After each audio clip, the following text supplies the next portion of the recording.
afternoon, dear students. Today's topic we will see reflection of sound. In this topic, you have learnt in light regarding reflection. So there you would have learnt two laws, that is law 1 and law 2.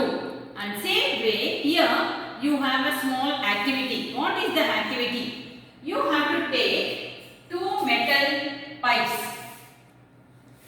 So this is metal pipe 1 and this is metal pipe 2 of same length and area of cross section. Two pipes you are taking and you are keeping a board which it is not allowing the sound to pass through out.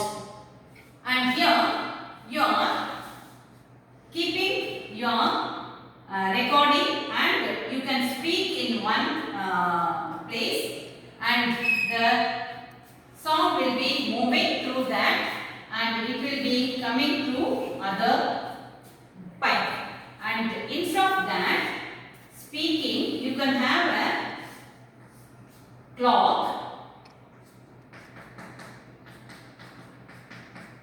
Here the clock sound will be vibrating and it will be moving through the metal pipe 1, that is namely you can see it as A and B, and in pipe CD you can allow the sound to pass through it and you can keep your human ear and you can hear the sound.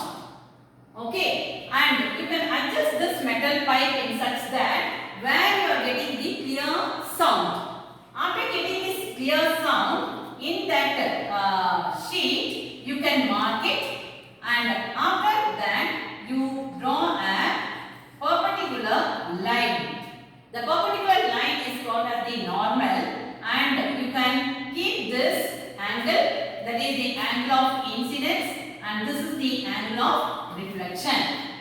And now you can prove that is the second law.